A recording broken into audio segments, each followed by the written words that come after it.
Olá, família Pax, mais uma vez ao vivo aqui com vocês, hoje conversando com o nosso querido Cleudio Bueno, ele que é cientista político, sociólogo, arquiteto, faz trabalho de xamanismo crístico na Pax, e hoje ele fala sobre Mount Shasta, animais de poder. Ele vai estar aí abordando a energia do urso. Então vamos aguardar o nosso querido Cleudio Bueno entrar. Tá marcando 25 graus, mas será que é mesmo? Tá um vento friozinho, né? Ainda mais que já é final de tarde. Vamos lá, Bueno, cadê você? Não estou lhe vendo aqui no ar. Então, família Pax, hoje é dia do bem-amado Bezerra de Menezes. Oi, Valma, tá boa, querida? Beijo para Vilma, para o Silvio, para Cris. Pois é, Bezerra, doutor Bezerra de Menezes, esse grande ser de luz que foi presidente, inclusive, da Associação Espírita durante bastante tempo e ainda continua atuante, né, nas energias do plano espiritual através das cirurgias mediúnicas, esse grande ser de luz. Então, nosso amor, reverência e gratidão eterna ao Dr. Bezerra de Menezes. Esqueci de falar lá às 3 horas, mas agora não dá para deixar passar, né? Porque esse grande ser maravilhoso, então estamos aí. Maria Lúcia, querida, Angélica, Ana, todos vocês que estão aí conosco, gratidão pela companhia. Não estou vendo o Bueno, não sei porquê, ele não entrou no ar ainda. Vamos ligar lá para ver se tá tudo certo, né? Vamos nós, amém. Quinta-feira abençoada para todos mesmo. Diego, vamos lá. Alô, alô, Sandra. Hello. Não atende. Deve estar indo pro computador ou pro tablet ou não sei o que.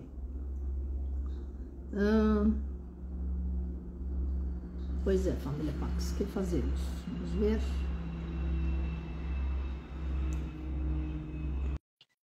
Eu não estou vendo ele aqui na sala. Alô, Bueno. Família Pax, eu vou desligar e vou começar de novo, tá bom? Porque tá ruim aqui, the connection. Eu já volto. Alô? Ó, Bueno, Está me vendo? tô te vendo. Está me Não, vendo? Eu não. não? Então, eu não estou te vendo e você não está me vendo. Aliás, eu estou te vendo hoje, mas você Ah, não tá está me bom, tá vendo. me vendo. E eu estou chamando você. Não, e eu estou chamando você, você não me coloca no ar. Eu vou entrar Não, de não, novo. não, esquece. Continua falando aí. Pessoal, ok, Ah, agora eu tô é? te vendo. Yes, perfect. Tô? Está me vendo? Tudo bem? Ah, então tá bom. Não, então tá bom, eu também estou te vendo. Quer dizer que está tudo ok.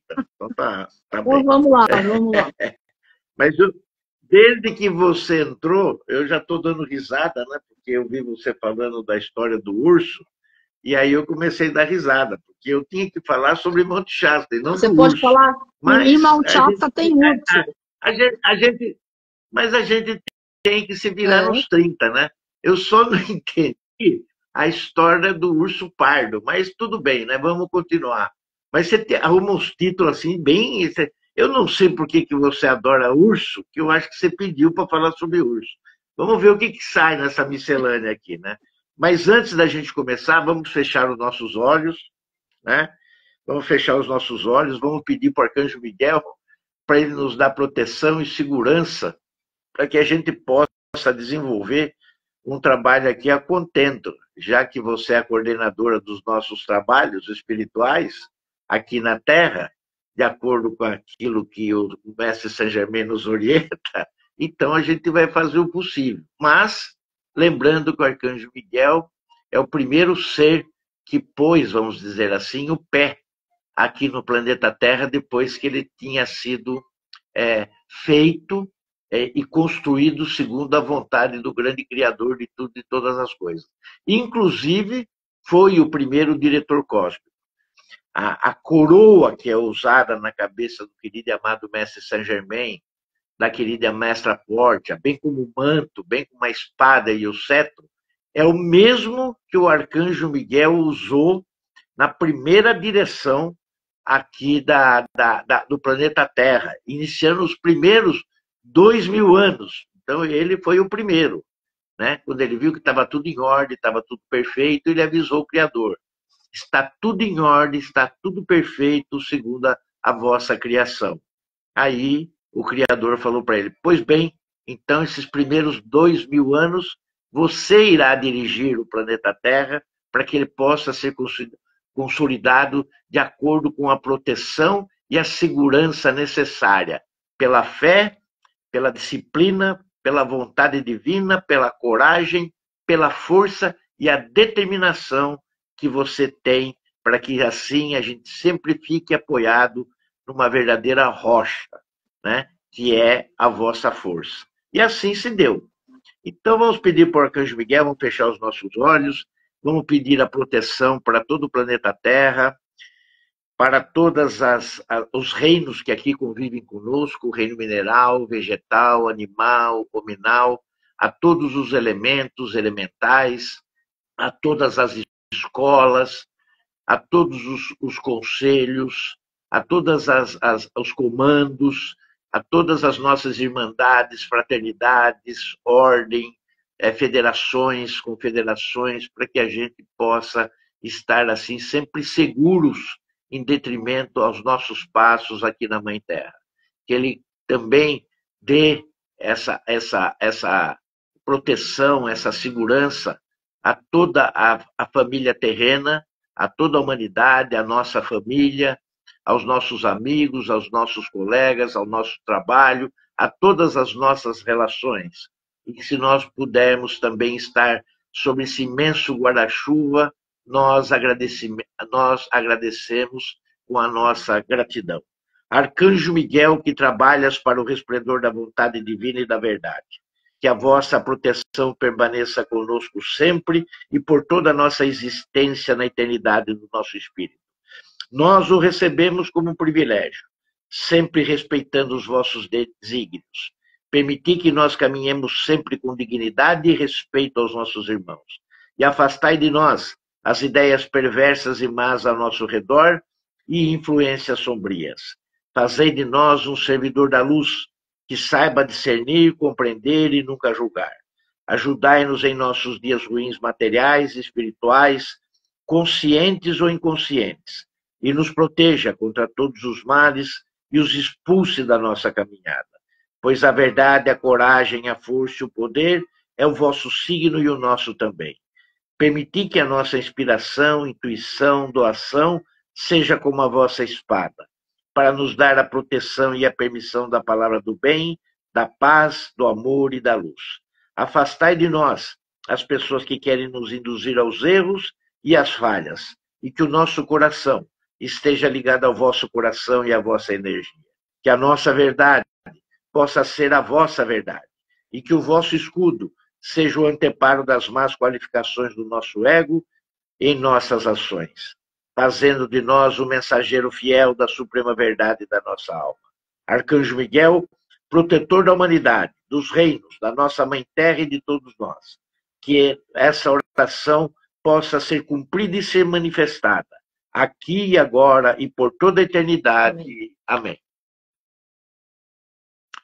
Bom, Carmen, eu vou ler um texto antes de fazer a história do urso, porque senão ninguém vai aguentar aqui. No final, eu termino a história que eu comecei a semana passada de Conchata, tá bom? Mas eu gostaria que todos prestassem atenção nessa história que eu vou contar agora, para que quando eu contar a história do urso, vocês façam mais ou menos uma comparação. Essa história que eu vou falar agora é uma abertura que eu sempre, ou algumas vezes, depende do dia, eu faço para abrir os trabalhos do xamanismo. Então, prestem atenção. Nós estamos aqui para rezar e entrar em sintonia com o grande espírito e com os planos superiores de luz para que nos tragam a grande sabedoria. Honramos a Mãe Terra, o Pai Céu, o Avô Sol e a Avó Lua, as 4 direções, bem como o povo em pé, o povo das pedras, os seres das asas, os seres de barbatanas e os de 4 patas, os rastejantes, a grande nação das estrelas, os irmãos e as irmãs do céu e através dos povos subterrâneos, também como sendo os seres trovão, os 4 espíritos principais do ar, da terra, da água e do fogo, e todos os seres das 2 pernas da família humana. No princípio, o terceiro espírito emergiu do Ancantanca, foi Maca, que se formou na forma da nossa querida e amada Mãe Terra. Maca é o espírito e a essência, substância da vida. Ela é o espírito de tudo, que sustenta e eleva adiante aqui na Terra. Na tradição do índio, o Ancantanca pegou todas as cores da luz e, colocando-as juntas, criou o marrom, o sagrado da Mãe Terra.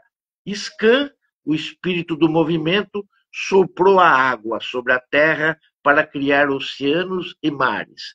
E Ninanã, espírito do equilíbrio, veio por pedra e nos apoiou o planeta Terra, segurando em vossas mãos. Os índios dizem, Maca Sayelo, todas as coisas sobre a terra são infinitas. Maca, através de vós, Mãe Terra, eu vivo e posso viver. No tempo da criação, eu trouxe a vida, a sabedoria, a humanidade, para que todos os seus irmãos e eu pudesse representar, através da forma do corpo de uma mulher, que alimento todos aqueles a quem eu gero. Você é uma criança, é tão querida para mim quanto o alce que vagueia nas clareiras da floresta e nas árvores que crescem sobre o meu corpo. Portanto, nós gostaríamos que, de fato, e assim como eu falo, você também lembrasse desse amor permanente, de alimentação e de infinitas rodas de estações e de mudanças.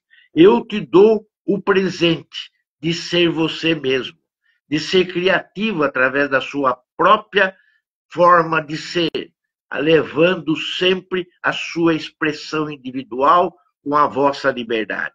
E como uma mãe amorosa, eu suporto a separação e a perda dos meus filhos, sabendo que mesmo que eles me deixem e me condenem, eles estarão voltando sempre para mim. Eu sou um lugar de descanso onde você é conhecido em todos os seus aspectos. Eu sou o seu lar. Eu sou ela que é teu próprio coração dos corações. Eu sou a criadora da vida nesse plano. Com as energias do sol em movimento, eu crio a paixão que se manifesta dentro de ti. Saiba que eu me sinto feliz com os meus filhos, quando eles se lembram de suas origens e da sabedoria do meu coração, que é a sua própria sabedoria. Eu sou Maca, a vossa Mãe Terra.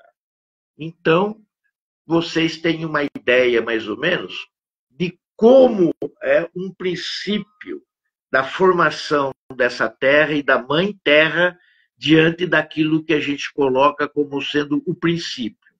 Agora, a lenda que formou Monte Shasta tem alguns repentes que são mais ou menos iguais a isso. Existe um grande chefe que também está submetido ao grande espírito. E esse grande chefe se chama Esquel. Esse grande chefe Esquel, olhando do céu, ele falou assim, aqui está muito frio, eu não aguento esse frio que eu tenho aqui. Eu preciso arrumar um outro lugar onde que seja um pouco mais quente, porque aqui no céu está muito frio. Então, o que ele fez? Ele pegou uma pedra nas suas mãos e ele foi girando essa pedra nas mãos. Conforme ele foi girando essa pedra na mão, ele criou um vácuo na nuvem e, olhando para baixo, ele viu que tinha uma luz, da qual a luz acima das nuvens não pairava sobre ele. Então ele falou, puxa vida, esse é um lugar que tem luz. Então eu vou me apropriar desse lugar e quando aqui tiver muito frio, eu vou descer. Só que nessa dele descer, através desse vácuo, que não tinha nada, ele falou, mas espera aí, é um lugar que não tem nada. Então eu preciso criar um lugar, pelo menos para que eu fique e receba essa luz, e com essa luz eu tenho o calor necessário para que eu possa, então, não ficar mais aqui no frio. Então ele estende as mãos e com aquele frio que está acima da névoa, ele começa a mexer as suas mãos e através das suas mãos ele começa a fazer um monte de terra, baseado que na outra mão está aquela pedra, do qual ele fez um buraco na nuvem, ele começa a mexer as suas mãos, mas ele ainda está acima das nuvens. E lá está muito frio. Conforme ele cria um terreno, que é um monte, a mesma forma que ele vai mexer na mão, das mãos dele começa a cair neve. Então ele forma o monte, forma a neve em cima do monte, e ele olha aquele monte muito bonito, e sem querer ele abaixa um pouco mais a mão. E quando ele abaixa um pouco mais a mão, para ver como é que está aquele monte, ele fura o pico da montanha e cria um elo, cria uma abertura na montanha. Ele põe aquele nome, então, naquele monte, ele põe o nome de Shasta. Ele põe o nome de Shasta. E vê também que está faltando alguma coisa, que através daquele monte está muito vazio, está muito deserto. Então ele quer árvores naquele monte. E ele aprende que o grande segredo é a movimentação das mãos.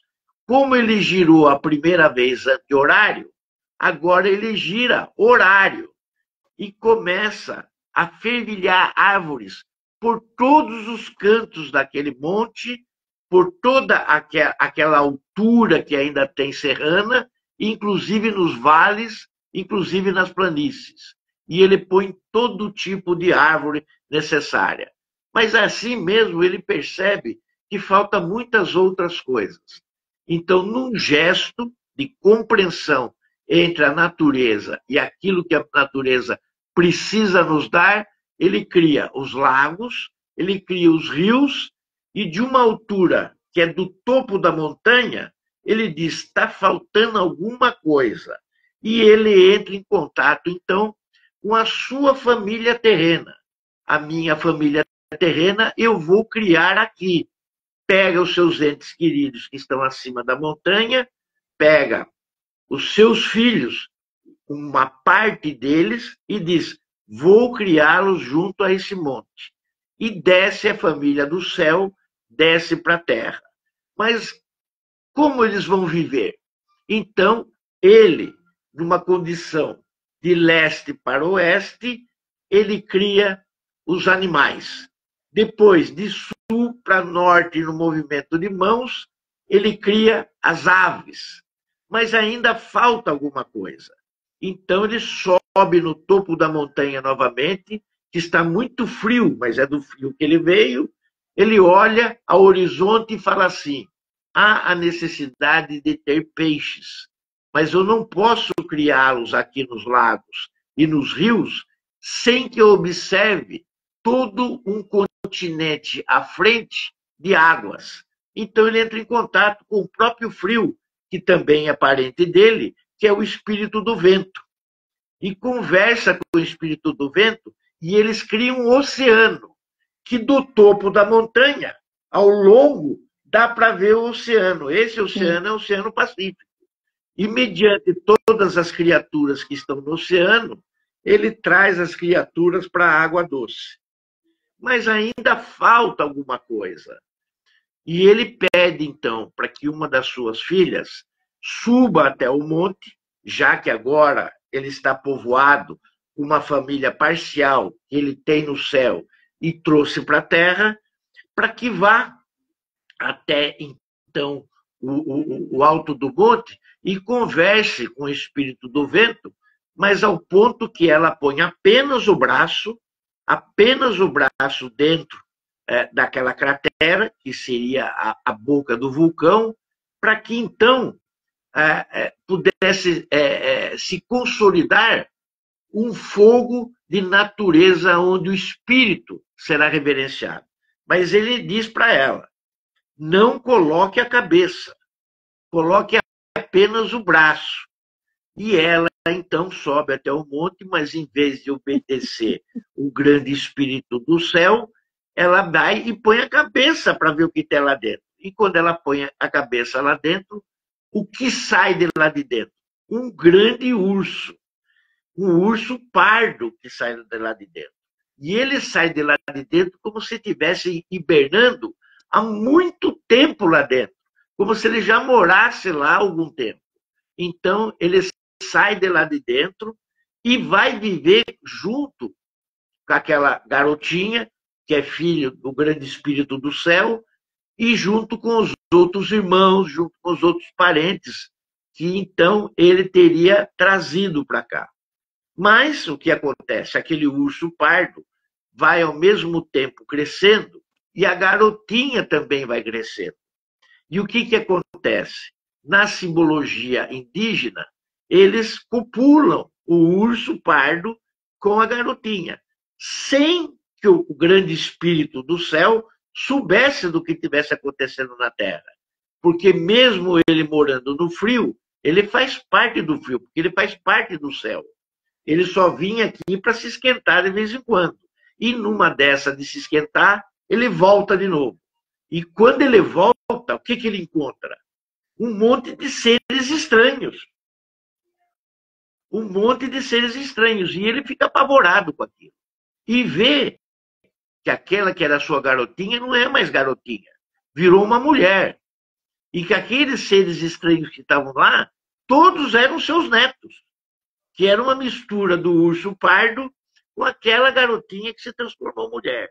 Ele, bravo da Silva que ele estava, ele pega e dá uma lição em todo mundo, principalmente no urso, porque ele fica doido da vida. Primeiro ele fala, você vai ser uma das poucas criaturas que vai ficar com as 4 patas no chão. Já começa por aí. As suas garras afiadas vão ser única e exclusivamente para pegar algumas coisas na árvore e alguns peixes que você terá direito a comer. Dentro da cadeia alimentar, você será muito forte, mas também terá dificuldade, porque você só sairá da sua toca na primavera e no verão, pois no outono e no inverno você vai ficar dentro da sua toca. Você não vai sair da sua toca. Então, aquele castigo, praticamente, que ele tem, ele acaba passando para o urso. E, ao mesmo tempo, invoca para sua filha não ter mais contato com os ursos. A pena de ele pegar e exterminar todos os netos. Que ele ia dar um jeito nos netos. Aí, a filha concorda, ele tira o aspecto do urso dos netos, a feição do urso, deixa a feição humana, mas não muda o interior dos netos. O interior dos netos continua sendo o mesmo, vamos dizer assim, daquilo que existe dentro do urso. E essas condições que tinha no urso passa a credenciar todas as mulheres daquela família, não os homens. Ele conserta os homens, mas não as mulheres. E as mulheres se tornam como se fosse princesa de todos os ursos. E basicamente se tornam xamãs. Os xamãs verdadeiros, da própria reflexão interior, que nós chamamos de introspecção, de cura, de líder, de professora e de mestra. E assim se compactua a maioria das xamãs com essa feição do urso. A maioria das xamãs que nós temos na Ásia, na África, na América do Norte, aqui na América do Sul, em qualquer outro lugar onde o urso se torne presente, até no Ártico, se torna, então, credencialmente uma xamã que tem a natureza do urso ou da ursa, porque acaba sintomaticamente se separando do seu macho não como família e ela cuidando praticamente de toda a família que nasce a partir dela, até que todos eles tenham condição de sobreviverem por si só e daí cada um vai tomar conta da sua vida e vai em busca de outros territórios. A lenda do urso pardo em Monte Shasta vem daí. Mas o curioso de tudo isso, e você sabe muito bem, que a maioria dos ursos que tem ali são ursos Sim. negros. E nós até vimos uma família de ursos negros quando a gente É. estava descendo de Monte Shasta e já tínhamos passado da Cancela. Para que ninguém pense que lá em cima na montanha chega-se algum tipo de fera selvagem. Nunca chegou e nunca teve. Mesmo porque existem muitos acampamentos para cima da Cancela. E nós vimos essa família de urso negros abaixo da nossa cancela, quase na planície, aonde eles costumam ficar. Mas somente uma vez, e não sei se você está lembrada, depois que a gente estava saindo do Larsen e já tinha passado a abertura do portal Sim. depois de lá do Do Lago do restaurante, Rei. que a gente estava indo para o deserto, um urso pardo passou na nossa frente e era Foi. filhote. Não sei se você Foi, até se me lembra arrepio. disso. Ele passou na nossa frente, ele passou na nossa frente, eu diminuí a marcha do carro e fatalmente ele estava atrás da mãe, Foi. porque ele passou sozinho. Ele passou sozinho. Passou pela estrada, tinha uma ribanceira e ele desceu pela ribanceira. A mãe devia estar na frente, porque nós paramos o carro, não veio ninguém atrás, não veio nenhum outro urso, nenhum outro filhote, e ele estava mais ou menos me parecendo desesperado, como se tivesse perdido a mãe e estava atrás da mãe. Já que lá naquele lugar não é muito comum a gente ver o urso pardo, mas sim ursos negros. Então, a questão da lenda vem mais ou menos desse posicionamento, dessa historinha que eu acabei contando, que tem muitas histórias aonde, na verdade, o urso acaba cruzando com os seres humanos para que seja criada uma nova raça, uma nova espécie para cuidar dos locais. Essa não é a única lenda. Existem várias outras lendas que são colocadas como sendo lendas plausíveis da natureza e dessa mistura entre o ser humano e o urso, ou qualquer outro tipo de animal.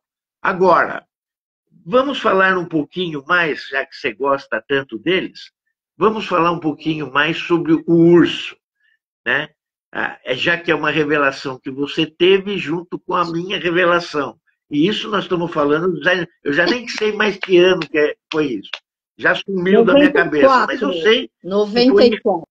foi em 94, e foi em Ashland, né? Foi em Ashland, a gente entrou num lugar muito legal, que eu acho que não existe mais hoje, acho que não existe mais hoje, e a gente pediu que fosse revelado para nós o nosso animal, não que a gente quisesse ou não. Você puxou uma carta, eu puxei uma outra carta, e ele acabou se revelando para nós exatamente um pouco da nossa natureza.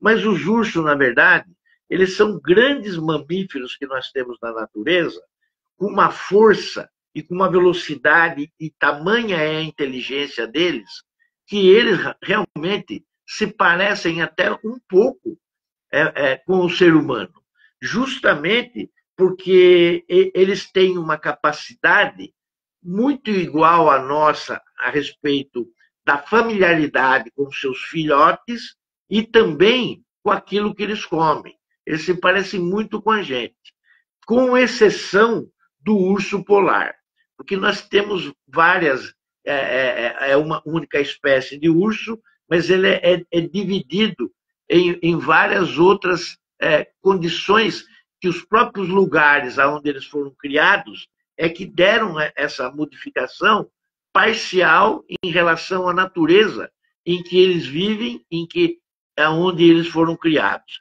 Então a gente tem que ver que esses significados que ele tem e a proximidade com a gente que eles também têm é muito familiar de como nós tratamos nossos filhos, de como nós comemos e ensinamos nossos filhos a comer e como tem que ser trabalhado cada um daqueles ensinamentos.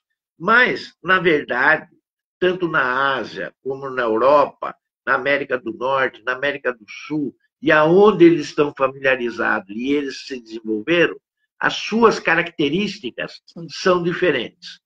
E nós podemos ver algumas delas em relação, principalmente, ao urso pardo que tem na América, e também tem na Ásia, mas na Ásia nós temos uma espécie de urso diferenciado, que é o urso panda.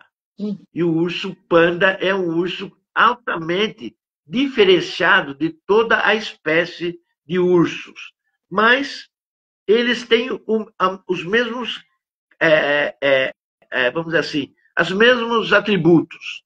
Né? Os ursos têm um excelente olfato, todos eles têm, sem exceção, e, na verdade, o sistema olfativo deles é muito mais poderoso do que a visão e do que a audição. Então, eles pegam pelo cheiro qualquer coisa que esteja muito quilômetros junto deles. Seja uma caça, seja um outro animal, seja até um ser humano. Pelo olfato que ele se dirige na direção aonde está o cheiro. Não é pela visão e nem pela audição. Ele escuta muito pouco e também enxerga muito pouco. Mas também tem uma mobilidade notável. Ele anda muito rápido.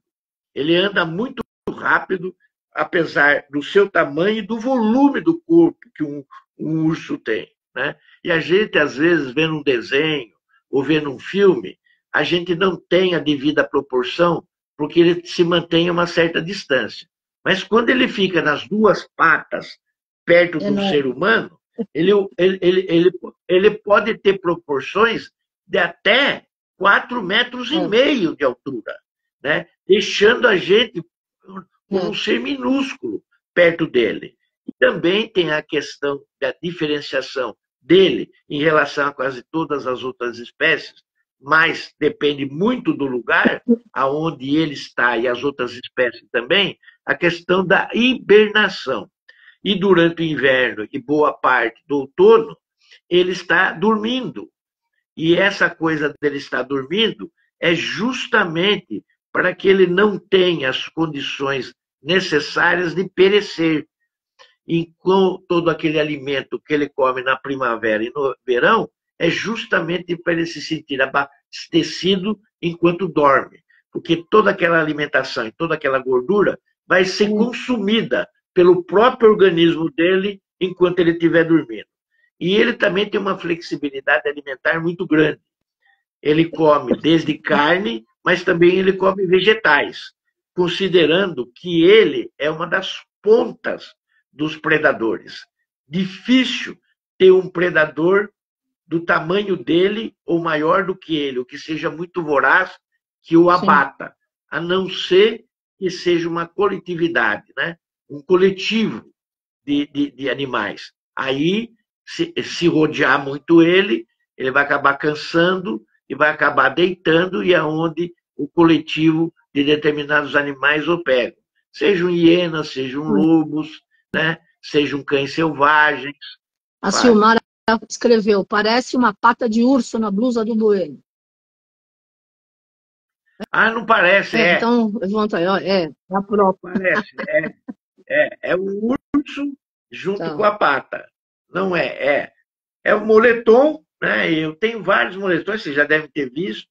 Eu tenho praticamente um de cada cor, de cada direção, e eu acabei colocando um animal em determinadas cores que eu achava que tinha a ver.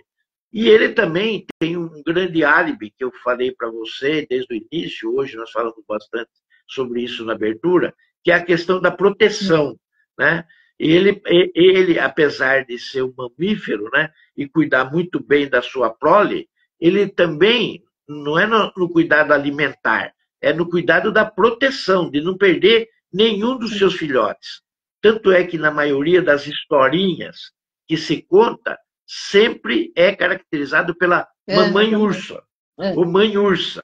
É sempre visto nessa condição, que é a questão feminino, né? Feminina dessa espécie. Tanto é que eu falei que a maioria das xamãs tem como patrono o urso, por ser, então, um animal totêmico, um animal que é um totem, que dá uma ideia de manter todas as características de outros ursos também, independentemente da característica de onde ele é, seja ele polar, seja ele panda, seja ele urso negro ou preto, seja ele urso pardo, seja qualquer tipo de urso que ele for, ele mantém a mesma natureza do que os seus irmãos ou do que os seus primos, né? Porque todos eles têm um discernimento, vamos dizer assim, do que eles têm que fazer com a sua prole.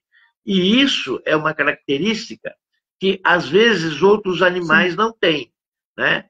Se a gente pegar uma serpente, no momento que elas saem embora não seja mamíferos, né? Conforme eles saem da casca do ovo, cada um já sabe mais ou menos o que tem que fazer, o que tem que se alimentar e o que eles têm que fazer na vida. Cada um é para um lado. Não é o caso do urso. E também, como existem várias espécies diferenciadas com características outras de urso, a gente tem que lembrar, por exemplo, que uma grande diferença do panda, eu estou falando muito do panda porque ele é engraçadinho, né? E ele só come bambu, ele só come vegetal, né? Em relação ao pardo, é também em questão do avistamento que cada um tem em relação ao humano quando Sim. está na frente dele. O panda, ele se mantém de uma determinada maneira quando ele está na frente de um humano, e um pardo, ele se encontra totalmente diferenciado com as suas características na frente de um humano, né? Poucas pessoas vão conseguir escapar de um urso, principalmente se correr. O panda é um urso que, se você ficar parado, talvez ele venha para brincar com você. Vai rolar na neve, vai rolar perto de você, ele vai buscar carinho. O pardo, não. O pardo, você é uma ameaça para ele, porque ele sabe, ele sente que você também é um predador. E que se ele está numa ponta da escala, você deve estar na outra. E no embate, ele vence ou ele morre. E a mesma coisa vai acontecer com o ser humano. Então, na América do Norte, tem muitas escolas que ensinam quando você vai para a mata, ou vai para caçar, ou vai para acampar, ou vai fazer alguma coisa, como você deve fazer se você avistar um urso ou se ele avistar você. Então, tem muito desses ensinamentos que às vezes não tem com outros ursos. Com o polar é a mesma coisa. Talvez, por ser o polar e por ser branco, ele é maior do que o pardo, e ele é maior do que o negro, e ele é muito maior do que o panda. Então, ele, na espécie dos animais, ele é o maior de todos, né? Eu estou dizendo assim da espécie, que não pode ser maior do que uma baleia, não vai ser, né? Mas da espécie, ele é o maior. Se a gente colocar o pardo está mais abaixo do que o polar, e assim sucessivamente. Bom, eu estou escutando alguns barulhos aqui, eu não sei se é daqui. Olha aqui, mas... o aeroporto de Guarulhos teve vários problemas hoje, não conseguiam comunicar os aviões com a torre, então desviaram um monte de jato, helicóptero, tá o dia inteiro assim, tá uma loucura. Então, vamos falar um pouquinho mais do panda, porque o panda é a única espécie que está em extinção.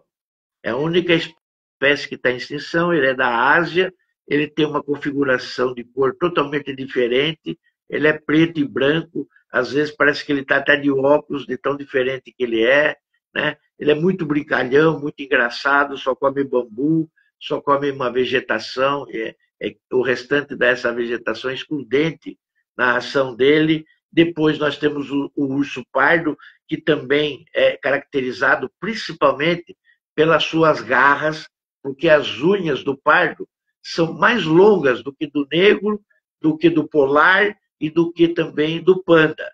Então, ela é característica. Os seus dentes, às vezes, quando ele arma o rugido, também são mais altas, suas presas são mais altas do que os outros ursos.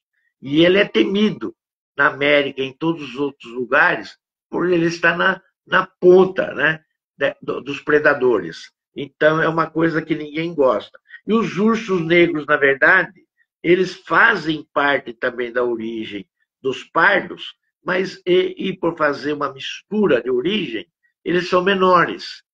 Eles são menores, vamos dizer assim, mais acessível. Eles, não, eles, quando vêem um ser humano, a tendência é fugir e não confrontar como o pardo. Então, já é um grupo de ursos que a gente poderia dizer que é mais amigo da civilização do que o pardo. E o polar que tem as condições e só tem no Ártico, né? Muitas vezes as pessoas acham que tem na Antártida, mas lá não tem urso. Só tem urso lá no Ártico, justamente perto das confluências, aonde se tem uma comida um pouco mais farta, porque ele se alimenta também de muitos peixes, assim como o pardo, assim como o negro, mas eles repartem um pouco a estrutura alimentar, já que é mista, né? Eles comem também vegetais e comem também animais. Numa briga, eles vão levar vantagem, mas se não tiver briga nenhuma, né, eles vão capturar principalmente salmões, que fazem parte da dieta deles. Eles, naturalmente, pelo olfato, eles sabem as correntezas, eles sabem as pequenas cachoeiras, aonde tem de desnível, que o salmão tem que saltar para ir até onde eles nasceram, para poder fazer a desova. E antes que os peixes cheguem até o lugar da desova, tem que passar por uma verdadeira, às vezes, corrente de ursos pardos. Corrente de ursos pardos, porque quando eles pulam, já pelo tamanho da própria mão e da garra, os ursos pegam os salmões e praticamente, com a própria garra, eles tiram o espinho, que é a coluna central, né, da espinha, e comem as carnes com os próprios dentes, já tirando onde tem espinho e se alimentando, porque o salmão tem muita gordura, e é uma gordura positiva que eles necessitam. Então, eles nunca, quase que de fato, eles passam fome. Ou senão, casca de árvore, que eles também vão. Agora, vamos falar um pouquinho sobre o espírito. O espírito desses animais. Eu vou falar do salmão. Eu li uma matéria hoje que hoje, em Klamath Falls, que é lá do lado de Mount Shasta, eles abriram a represa depois de 45 anos. Os ativistas em prol da natureza conseguiram justamente para os salmões retornarem para o Alasca, porque estava tudo represado. Então, foi uma batalha de 45 anos vencida pelo pessoal pró-Mãe Terra. E eles mostram, até me arrepia, as imagens do urso com o salmão enorme. Até te mandei no Instagram aí. É isso. E a Silmara quer saber se o panda também hiberna. Hiberna. Todos eles hibernam. Sempre quase que na mesma época. Mas só que o panda, ele hiberna num curto e no menor tempo possível. Por quê? Porque ele ama o frio. A natureza dele é o inverno.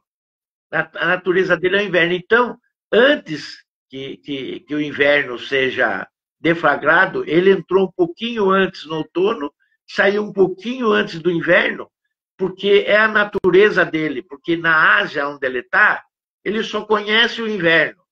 Ele não conhece o verão, ele só conhece a neve. Então, essa natureza de hibernação está dentro do interior dele. Está dentro do interior dele. Não é em função do tempo, da estação. A estação quem define é ele, dentro dele. Então, ele sabe o momento de descansar. Porque em qualquer parte do ano, mesmo durante que ele vá para a hibernação, ou depois, quando ele sai da hibernação, ele praticamente, quase sempre, ele sai na neve. Ele praticamente ele vive na neve, né? No local onde a espécie está quase no fim, naquele reduto de poucas unidades, eles vivem praticamente quase que na neve. E diante desse simbolismo aí que ela falou agora, a confiança, a liderança, a força, a coragem, vejam que eu estou dizendo virtude sempre do primeiro raio, né? Sendo o urso um grande curador. O urso é um grande curador.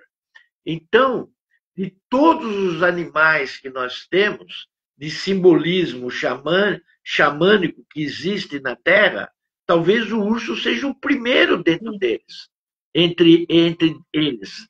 É o primeiro que se tornou, com essas raízes, com essas virtudes, de uma forma mais poderosa do que qualquer outro animal. E dentro dessa cultura xamânica, que nós temos ao longo do tempo, que são, acredito eu, próximo dos 10 mil anos que a gente tem nesse processo civilizatório de aldeias, do homem da caverna, etc, etc, etc, todos os representantes sempre tiveram o urso, a pele do urso, o osso do urso, a cabeça do urso, que às vezes vem junto com a pele, não só para se cobrir, mas para mostrar, principalmente, o poder que cada um tem diante dos demais, para poder liderá-los, né? Principalmente aqueles que conseguiram caçar e ter a pele e a cabeça do urso. Esses são considerados, na verdade, os grandes e habilidosos líderes que os grupos tinham. E isso era respeitado. O cara conseguiu capturar um urso, ele trouxe a carne do urso, ele tirou a pele do urso, com o osso ele fez ferramentas, fez uma lança, uma ponta de lança, uma coisa pontuda que parecia uma faca, alguma coisa nesse sentido. Então ele é bravo, ele é corajoso, ele é forte. Então ele precisa, ele, ser o líder da nossa comunidade, da nossa aldeia. Então ele lidera. Isso era o que mostrava o urso. E diante disso também, todos os outros povos, eu não vou chegar agora a detalhar, como por exemplo os celtas, os gregos, os romanos e os vikings, também tinham essa concepção do que representava o urso, mas sempre dentro de habilidades e de respeito daquilo que o animal tem de melhor, que foi visto através de observação por outros de como ele se mantinha dentro da natureza. E dentro disso, nós não podemos esquecer, e é o que nós estamos falando, dos índios e dos nativos norte-americanos, que inclusive, além do próprio espírito do animal, ele também era um totem e também é um animal de poder, né?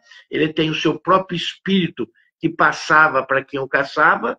Às vezes, aquela família o tinha como um totem, como adoração, né?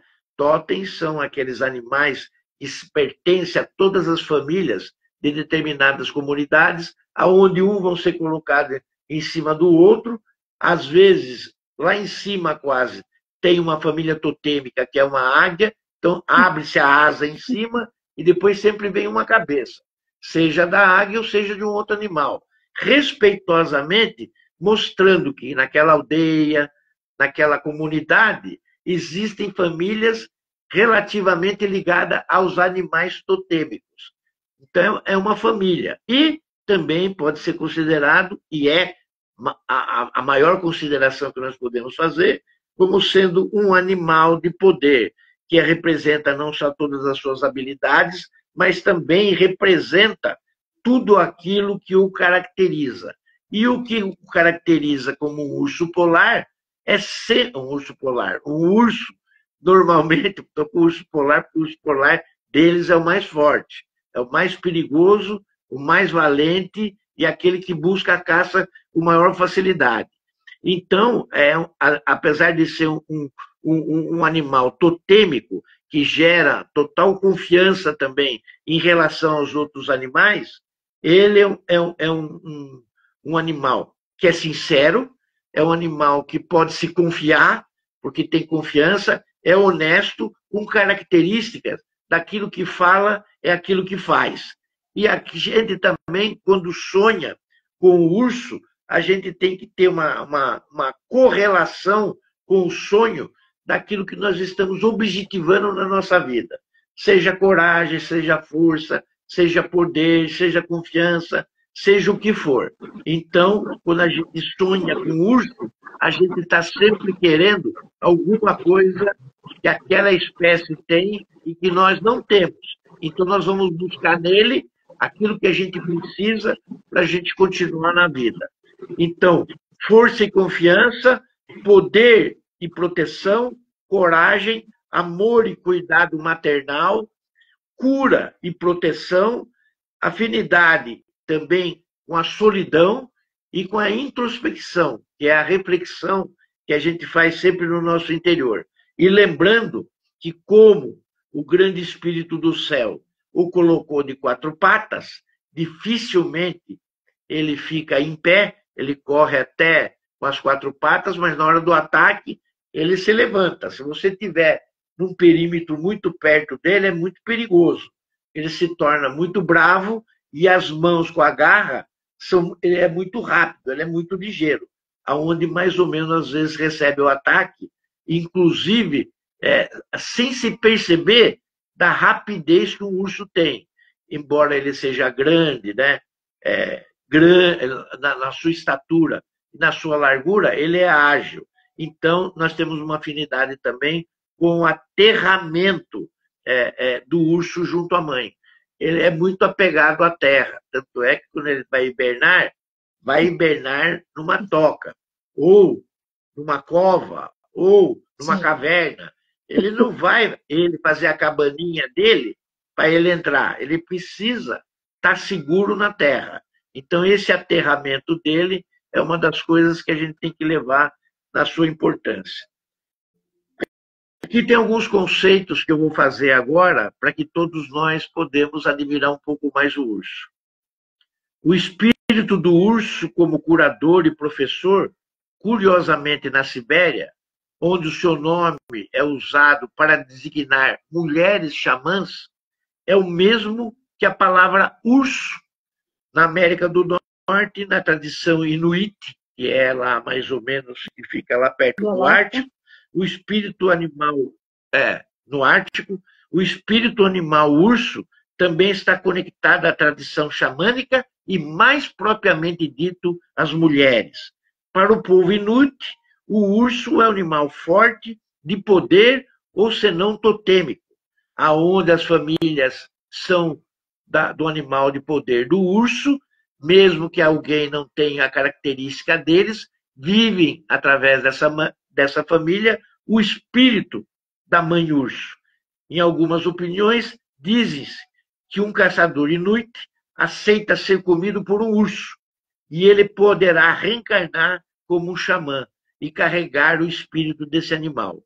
O urso polar é considerado o mestre, o sábio, assim como é considerado em todo o xamanismo. Seja ele pardo, seja ele negro, ou seja ele um panda, pois mostra como sobreviver em condições adversas. E continua, quando todos os penhascos perigosos forem cercados, todas as árvores que podem cair sobre as pessoas forem cortadas, todos os insetos que picam forem envenenados, todos os ursos pardos presentes passarem para outros planos, porque são ocasionais e perigosos, a natureza selvagem não se tornará segura. Em vez disso, a segurança será destruída pela natureza selvagem, porque os ursos não estão mais entre nós. Super forte a energia dos ursos. 5 minutos. Vivo o urso pardo é um símbolo de liberdade, de compreensão, um sinal do que o homem pode aprender a conservar o que resta. E a terra, mesmo que seja extinta, será testemunha do desbotado de coisas sobre as quais o homem deveria ter aprendido mais, mas estava muito preocupado consigo mesmo para perceber, em condição sitiada, acima de tudo, que o urso é um símbolo do que o homem está fazendo com o planeta inteiro. Se pudermos aprender com as experiências e aprender racionalmente também, e tanto quanto o urso pardo aprende, quantos homens nós poderíamos ter chance de sobreviver dentro da natureza. São umas coisas bonitas a Lindo, respeito disso. maravilhoso. O pessoal está todo agradecendo aí. Seria... Ah, é? Você quer que eu termine, é isso? Que eu Você volto tem para a 4 montanha? minutos. Não, você faz o A que você montanha, quiser, tem 4 minutos. a, a montanha eu sempre digo e termino da mesma forma em agosto, né? Que a gente sempre fala, mas eu acho que ainda poderia ler uma coisa que eu acho interessante antes que a gente finalizasse. Se você é um urso, você hiberna, você não faz nada por 6 meses. Eu poderia lidar com isso antes de hibernar. Você tem que comer até estar estupefato. Eu poderia lidar com isso também. Se você é um urso, você dá luz a seus filhos, que são do tamanho de nozes, enquanto você dorme e acorda com seus filhotes parcialmente crescidos, mas tão fofinhos que definitivamente poderia lidar com isso se você levasse-os para sua casa. Se você é uma mamãe urso, todo mundo sabe que você fala sério. Você dá um tapa em qualquer um que incomode os seus filhotes. Se seus filhotes saírem da linha, você também dá um tapa neles. Eu poderia lidar com isso também. Se você é um urso, seu companheiro espera que você acorde rosnando. Ele espera que você tenha pernas tão grandes quanto as dele. E o excesso da sua gordura corporal, sim, eu também quero ser um urso. Então, é uma coisa linda.